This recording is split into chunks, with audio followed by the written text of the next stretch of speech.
முருகா சரணம். வேலும் மயிலும் சேவலும் துணை, நஞ்சனை போலும் என துவங்கும் சிதம்பரம் திருப்புகழ். இந்த பாடலில் உன்னை நங்களப்பா சரணம் என்று கூறல், உன் செவி கேரலை கொல், பெண்கள் மேல் பார்வையை கொல், உன் சொலை தாழ்வு செய்து மிஞ்சுபார் யார் என்று பாடுகிறார். உன் மீதான நட்பு அதிகரிக்க, உன் திருவடிகளில் நண்பு தியானித்து பொருந்த, உன்னை நாடி சென்று என் அப்பனே அடைக்கலம் என்று அலர்கிறேனே, இந்த கூக்குரல் உன் காதிற்கு எட்டவில்லையா? எனது தாய்மார்களான உனது இரு நாயகியரும் இருவர் மையலோ அமளி விதமோ என செயலோ அணுகாத இருடியன்மால் அமரரடியார் இறையும் ஒளிதான் இவை கேளாது, ஒருவன் அடியேன் அலறு மொழிதான் ஒருவர் பரிவாய் மொழிவாரோ என்று வள்ளி தெய்வானை இருவரில் ஒருவர் பரிந்து பேச மாட்டார்களா என்று நான் அலறுவதை கேட்டு, அத்தனை இறைச்சலுக்கும் இடையே என் கூக்குரல் அவர்களுக்கு கேட்டு பரிந்து பேசுகிறார்கள் போல இருக்கிறது. இந்த அடியாரை காப்பாற்று, அந்த பக்தனுக்கு உதவி செய் என உன் இரு நாயகிகள் சதா கூறிக்கொண்டிருக்கிறார்கள். உனது கவனத்தை திருப்பும் அவர்கள் பேச்சால் என் அபய குரல் கேட்கவில்லையா? தயவு செய்து உன் கவனத்தை வள்ளி தேவையானிடமிருந்து திருப்பி என் கூக்குரலை கேட்டு இந்த அடிமைக்கு அருளலாம் என நீ சொன்னால், இந்த அறத்தீதாளியை ஆளுவது சிப்புமதோ என மறுத்து சொல்பவர்கள் யாராவது இருப்பார்களா என்ன?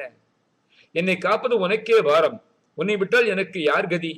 முன்பு தேவனூரில் தவம் புரிந்த ஆண்டர்களுக்கு தரிசனம் கொடுத்து ஆண்டு அருளியது போல இன்று எனக்கும் தரிசனம் புரிந்து அருள வேண்டும் என்று வேண்டுகிறார்.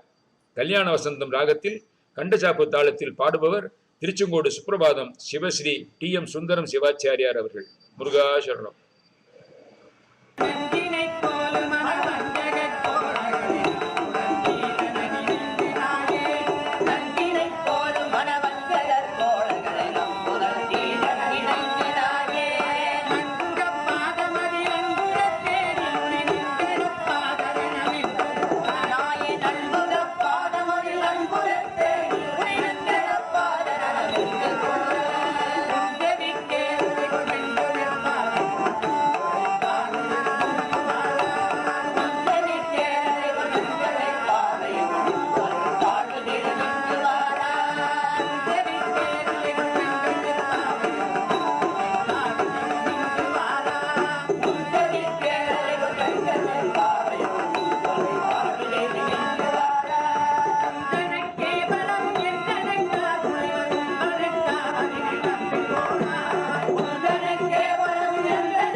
புகழும் எந்தை பொற்பூர் புனித எம்பலத்தாடு முகத்தம்பிரானுக்கு.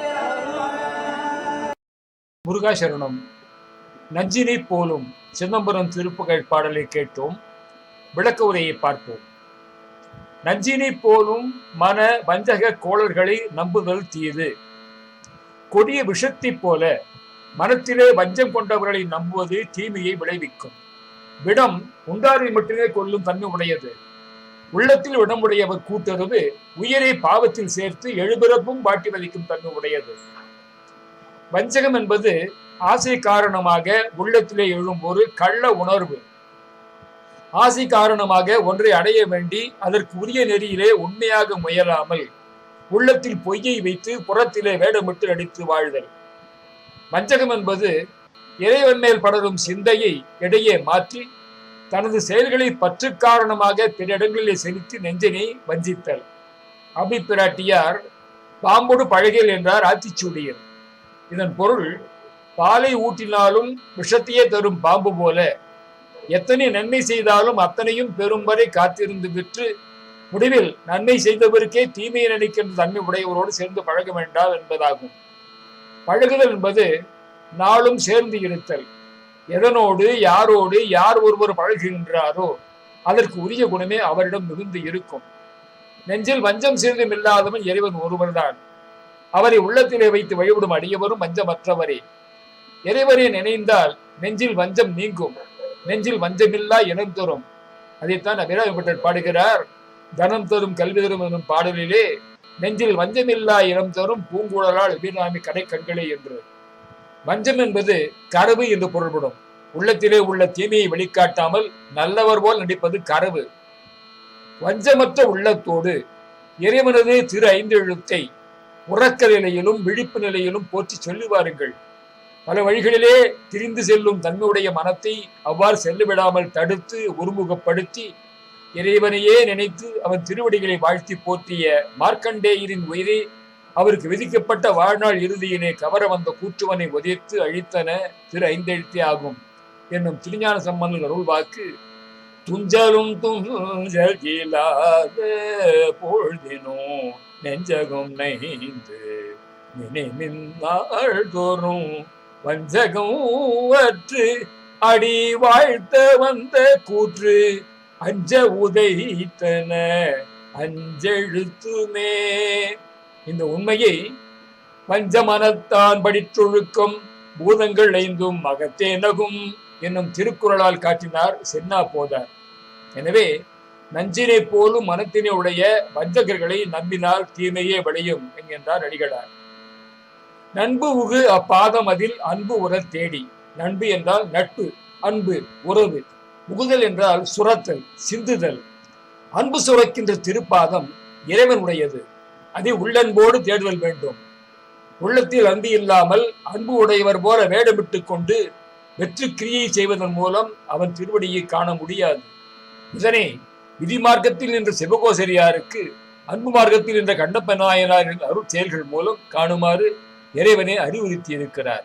துகள் இல்லா நன்மை நிலை ஒழுக்கத்து நலம் சிறந்த குடிமல்கி சென்னிமதி புனைய வளர் மணி மாடச் செழும் பதிகள் மண்ணு நிறைந்து உலது திருமுனைப்பாடி வடநாட்டில் அவதரித்த திருநாவுக்கரசு நாயனார் அந்த நெறிவழியை நின்று திருநல்லூர் எனும் திருத்தலத்திற்கு எழுந்தருடைய பொழுது அவருடைய திருமுடி மேல் தனது திருவடியை சூட்டி அருளினார் சிவபெருமான் என்பதை நன்மை பெருகு அருள் நெறியே வந்து அணைந்து நல்லூரின் மன்ன திரு தொண்டனார் வணங்கி மகிழ்ந்து எழும் பொழுதில் உன்னுடைய நினைப்பு அதனை முடிக்கின்றோம் என்று அவர்தம் சென்னிமிசை பாதமலர் சூட்டினான் சிவபெருமான் என்னும் தெய்வ சேக்கிழார் பெருமான் திருவாக்கல் அறியலாம்.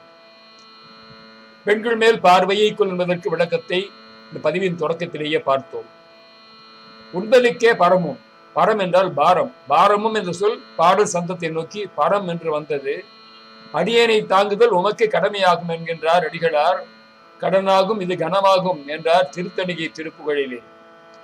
காக்க கடவியினி காவாதிருந்த கால் ஆர்க்கு பரமாம் அருமுகவா நம் கடம்பனை பெற்றவள் பங்கினன் தென்கடம்பை திருக்கர கோயிலான் தன் கடன் அதையேனையும் தாங்குதல் என் கடன் பணி செய்து கிடப்பதே.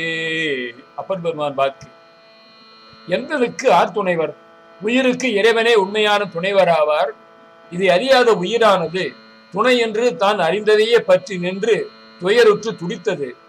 துணையாக இருப்பவர் இறைவன் தான் என்று திருவுருளால் அறிந்த பிறகு அவனே அருளை நாடி தினமும் துடிக்கின்றது. காடோ செடியோ கடல் புறமோ கனமே மிகுந்த நாடோ நகரோ நகர் நடுவோ நலமே மிகுந்த வீடோ புறத்திண்ணையோ தமியேன் உடல் வீழும் இடன் நீள் தோய் குழு குன்றில் ஈசா உயிர் துணை நின் பதமே என்கிறார் பட்டினத்தடிகள். பொடியார் மேனியனே புரிநூல் ஒரு பால் பொருந்த வடியார் மூ இலைவேல் வளர் கங்கையின் மங்கையோடும் கடியார் கொன்றையனே கடவுர் தனுள் வீரட்டத்து எம் அடிகள் என்னமுதே எனக்கார் துணை நீ அல்லதே என்கிறார் சுந்தரர். சூலம் பிடித்து யமபாசம் சுழற்றி தொடர்ந்து வரும் காலன் தனக்கு ஒரு காலும் மஞ்சேன் கடல் மீது எழுந்த ஆலம் குடித்த பெருமான் குமாரன் அருமுகமன் வேலும் திருக்கையும் உண்டே நமக்கு ஒரு மெய்த்துணையே என்கிறார் கந்தர் அலங்காரத்தில். உம்பருக்கு ஆவதினின் வந்து தோடாய். முருகப்பெருமான் தேவர்களின் துயர் தீர்க்க எழுந்துள்ளினார். தேவர்களுக்கு அருளியது போல அடியன் முன்னும் தோன்றி அருள்பதிய வேண்டுகிறார் அடிகளார். கஞ்சனை தாவி முடி முன்பு குட்டி ஏய மிகு கண்களிப்பாக விடு செங்கையோனே. பிரம்மதேவனை அவரது தலையிலே தாவி நன்றாக குட்டி மிக்க கழிப்புடன் வீசிய சிவந்த கரத்தினை உடையவர் முருகப்பெருமான். கஞ்சன் என்றால் தாமரை. தாமரை மலரை தனக்கு இலக்கியாக உடையவர் பிரம்மா. ஆதலால் பிரம்மதேவருக்கு கஞ்சன் எனப்பட்டார். பிரம்மனை தாவி குட்டினார் என்றால் இவர் சிறுவர் தானே, அவர் பெரியவர், ஆகவே தாவிதான் குட்டியிருப்பார் போல இருக்கிறது. இந்திராதி தேவர்களுடனும் கிண்ணறர் கிம்புருஷர் சித்தர் வித்யாதர் முதலிய கணர்களுடனும் சிவபெருமானை சேவிக்கும் பொருட்டு திருக்காயிலாய மலையை நன்னினார் பிரம்மன். பிரம்மனை தவிர எல்லா கணர்களும் யான் எனது என்னும் செருக்கின்றி சிவபெருமானை வணங்கி வழிபட்டு திரும்பினார்கள். அங்கே கோபுர வாயிலின் வடவால் லக்கத்து ஒன்பான் வீரர்களும் புடைசூழ நவரத்ன சிங்காசனத்திலே குமரநாயகன் 100 கோடி சூரியர்கள் திரண்டது போல எழுந்துள்ளி வந்திருந்தார். அவர் அடிமலர் தொழுது தோத்திரம் புரிந்து சென்றார்கள். பிரம்மதேவர் குமர கடவுளை கண்டு வணங்காது இவன் ஒரு இளைஞன் தானே என்று நினைத்து இருமாந்து சென்றார். இதனை கண்ட முருகப்பெருமான் சிவன் வேறு தான் வேறு அன்று, மணியும் ஒளியும் போல சிவனும் தானும் ஒன்றே என்பதையும் முருகனாகிய தன்னை ஒழித்து சிவபெருமானை வழிபடுவோருக்கு தீர்வருள் உண்டாகாது என்பதையும் உலகினருக்கு உணர்த்தவும் பிரம்முடைய செருக்கை நீக்கி திருவருள் புரியவும் திருவுளம் கொண்டார். கருக்குடன் செல்லும் சதுர்முகனை அழைத்தார். பிரம்மன் கந்தவேளை அணுகி அகங்காரத்துடன் சிறிது கைகுவித்து வணங்கிடாத பாவனையாக வணங்கினார். கந்த பெருமான் நீ யாவன் என்றார். பிரம்மதேவர் அச்சம் கொண்டு படத்தில் தோளுடைய பிரம்மன் என்றனர். முருகப்பெருமான் அங்கனமாயின் உனக்கு வேதம் வருமோ என்று வினவினார். பிரம்மன் உணர்ந்திருக்கிறீர் என்றார். நன்று, வேத உணர்ச்சி இருக்குமாயின் முதல் வேதமாகிய ரிக்வேதத்தை கூறு என்று குகமூர்த்தி கூறினார். சதுர்முகன் ரிக்வேதத்தை ஓம் என்ற குடிலை மந்திரத்தை கூறி ஆரம்பித்தார். உடனே இளம் பூர்ணனாகிய எம்பெருமான் நகைத்து திருக்கரம் அமைத்து பிரம்மனே நில் நில், முதலாவதாக கூறிய ஓம் எனும் பிரணவமந்திரத்தின் பொருளை விளக்குது என்றார். அக்குடிலை மந்திரத்திற்கு பொருள் தெரியாது விழித்தார் பிரம்மன். சிவபெருமானுக்கு பெடுமாகியும் ஏனைய தேவர்களுக்கு பெறப்படுமாகியும் காசில் இறந்தவருக்கு சிவபெருமான் கூறுவதாகியும் உள்ள தாரகமாகிய அந்த பிரணவ மந்திரத்தின் பொருளை உணராது மருண்டு நின்றார். கண்கள் சுழன்றன. வெட்கத்தால் தலைகுனிந்தார். நாம் சிவபெருமானிடத்து வேதங்களை உணர்ந்து கொண்ட காலையிலே இதன் பொருளை உணராமல் போனோமே என்று ஏங்கினார். உடனே குமரக்கடவுள், ஏ சதுர்முகா, யாதும் பகராது நிற்பதேன், விரைவில் விளம்புதி என்றார். பிரம்மன், ஐயனே, இவ்வொரு மொழியின் பொருளை உணரேன் என்றார். அது கேட்ட குருமூர்த்தி சினந்து, இம்முதலெழுத்திற்கு பொருள் தெரியாத நீ சிருஷ்டி தொழில் எவ்வாறு புரியவல்லாய்? இப்படித்தான் சிருஷ்டியும் புரிகின்றனையோ வேதாய் என்று 4 தலைகளும் குலுங்கும்படி குட்டினார். சிட்டி செய்வது எத்தன்மையதோ என செவ்வேள் குட்டினான் அயன் 4 மாமுடிகளும் குலுங்க என்பது கந்தபுராண வாக்கு. பிறகு பிரம்மனே கந்தகிரியிலே சிறையெடுத்தார். வேத நான்முக மறையோனுடன் விளையாடியே குடுமியிலே கரமுடி வீர மோதின மரபா என்பார் காணுநாதுதி எனும் பாடலில். கந்தர்களின் வெண்பாவிலே படைப்போனகந்தி உரைப்ப மறை ஆதி எழுத்து என்று உகந்த பிரணவத்தின் உண்மை புகந்திலையால் சிட்டி தொழில் அதனை செய்வது எங்கன் என்று மனும் குட்டி சிறையிருத்தும் கோமானே என்பார். அஞ்ச வெற்பு 7 கடல் மங்க நிட்டூரர் குலம் அந்தரத்து ஏறவிடு கந்தவேளே. மாயைகள் பலவற்றை புரிந்த கிரௌஞ்ச மலையானது அஞ்சும்படியாக முருகப்பெருமான் வேலாயுத செய்தி அருளினார். 7 கடலும் வற்றி போயின. அரக்கர் குலம் முழுவதும் மின்னுலகு சென்றது. கிரௌஞ்சமலை வினை தொகுதி, தாரகன் மாயை, சூரபத்மன் ஆணவம், சிங்கமுகன் கண்மம், கடல் பிறவி துன்பம். வேல் என்பது வெல்லும் தன்மை உடையது. பதி ஞானம், பதி அறிவு, ஞான பூரண சக்தி தெரித்தருள் பெருமாளே என்றார் திருப்புகழிலே. எல்லாவற்றையும் வெல்வது அறிவே. ஆன்மாக்களின் வினையை வெல்லும் தன்மை உடையது வேல். அதனால்தான் வினை ஓடவிடும் கதிர்வேல் என்றார் அனுபூதியிலே. ஞானம் வெளிப்பட மாயையும் ஆணவமும் அடங்கி போயின. அறிவின் தன்மை அஞ்சாமையாகும். அஞ்சாமை வீரவெனப்படும். அறிவின் தன்மை கூர்மை. கூர்த்த மெய்ஞானத்தால் கொண்டுணர்வாதம் கருத்தின் நோக்கரிய நோக்கே என்பது மணிவாசக பெருமான் வாக்கு. ஆழ்ந்தகன்ற நுண்ணியினே என்றும் கூறுகிறார். ஆழ்ந்து இருப்பதும் வெற்றியை தருவதும் ஆணவ மரத்தையும் வினைகளையும் மறுப்பது அறிவே ஆகும்.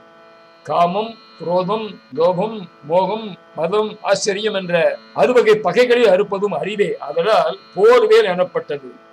அறிவு குறுகி இருத்தல் கூடாது, நீண்டு இருத்தல் வேண்டும். எனவே வேல் நெடுவேல் எனப்பட்டது. சிவபெருமான் தனது தழல் பார்வையால் மும்மலங்களாகிய முப்புறங்களை எரித்தார். அருமுகப் பெருமான் தனது திருக்கரத்தில் அமைந்துள்ள ஞான சக்தியாகிய வேலாயுதத்தால் மும்மலங்களையும் மறுத்தார். இதை கூறும் கந்தர் அலங்கார பாடல். பேரடியிட்டு புறமெரித்தான் மகன் செங்கையில் வேர் கூரணியிட்டணுவாகி பிரௌஞ்சம் குலைந்தரக்கள்